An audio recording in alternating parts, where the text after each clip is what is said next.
Ladies and gentlemen, welcome back to another episode of Investing for the Common Man. Today we're going to take a quick look at the markets and I'm going to share with you 5 stocks that I'm watching right now.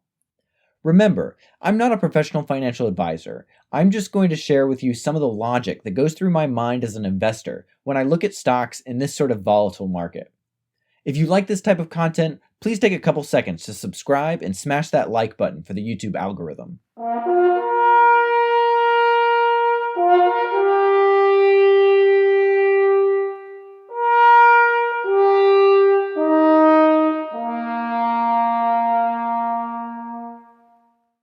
Alright, before I reveal the stocks I'm watching, I want to address the elephant in the room when it comes to picking stocks. Many individual investors opt to invest exclusively in ETFs because picking stocks seems difficult, risky, and time-consuming. ETFs are often favorable because they offer your portfolio diversity and offset the poor performance of a few companies. I am certainly not going to deny this logic, but we are living in a truly unique economic time, and this virus and quarantine are going to affect businesses very differently. I might even argue that ETFs are more risky than individual stocks because you can't possibly examine the impact that these circumstances will have on every company in an ETF. In the markets right now, we can already see clear winners and losers emerging.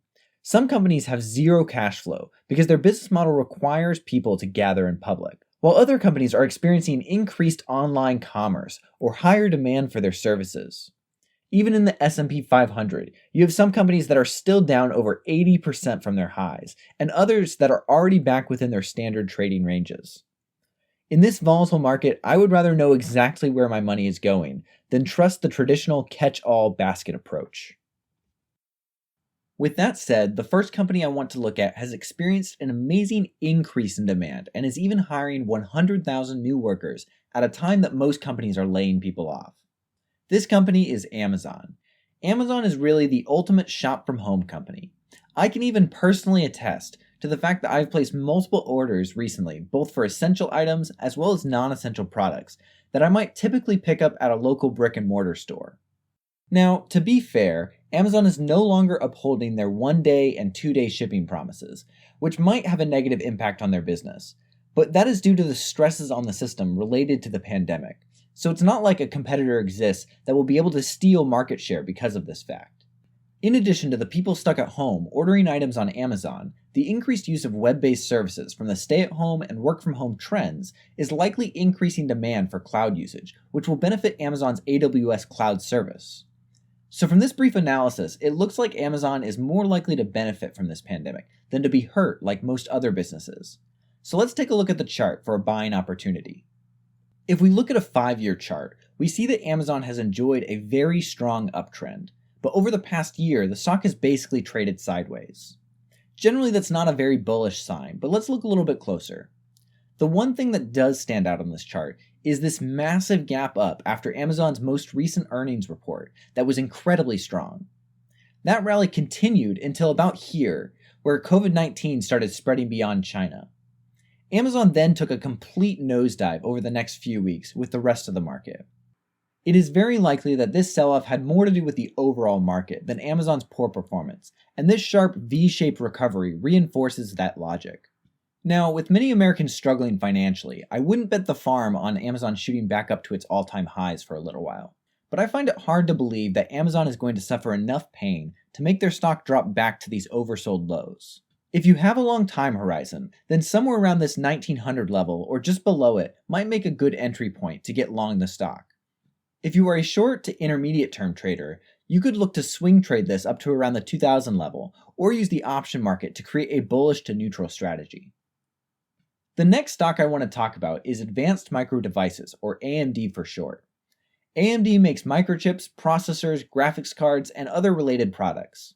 The semiconductor market has been on fire the past few years, which makes sense as portable electronics have become more and more pervasive.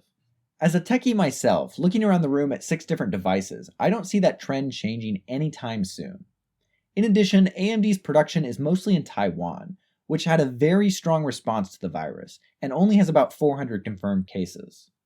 This makes it unlikely that AMD will experience too many supply chain issues. There are also rumors that Apple might start replacing some Intel processors with AMD processors in more of their devices, which could be a great boon to the stock. AMD has had a phenomenal run up on the chart, and we can already see some consolidation and maybe some upward momentum forming. So in the long-term view, this market event could end up just looking like a hiccup in the growth of this company. Another company I really like is Apple. Full disclosure, I'm a big fan of Apple and use many of their products, so granted I am a bit biased. But personally, I don't mind letting my customer satisfaction influence my trading a little bit. Apple stock was one of the earliest and hardest hit by the virus news because they closed all of their stores and manufacturing in China out of an abundance of caution. Now those stores and factories have now opened back up, but the rest of the Apple stores across the globe are closed. This could certainly decrease Apple's revenue, but it is also good to see a company operating responsibly. Apple is one of the largest companies in the world and has an enormous amount of cash on hand. So if Apple is not financially fit enough to weather this storm, then no company is. The piece that amazes me is that in the midst of this, Apple is still releasing new products on schedule. I even got excited and ordered the brand new 2020 iPad Pro, which astonishingly shipped from China in just 3 days. The bearish case that I've heard against Apple is that with the average American consumer struggling to stay employed and make ends meet, no one will be buying Apple's high-end products. I think that this is a valid argument, but there are also still millions of salaried employees that are still working or working from home whose income is completely unaffected. And their spending is even down because they have not been able to eat out or spend money on entertainment. I think that this group of people is very likely to upgrade their technology that they use every day at home. In addition, in the next month or so, Apple is supposed to announce a new iPhone 9 or iPhone SE 2, which will be a compact and inexpensive smartphone at just $400, which might be a big seller as the cheapest brand new iPhone ever. Taking all this into account, and the fact that Apple just had an incredibly strong earnings report in February and is almost $100 off its high, I am very bullish on Apple over the next year. I got long this stock about 2 weeks ago and might consider adding some more if it dips again.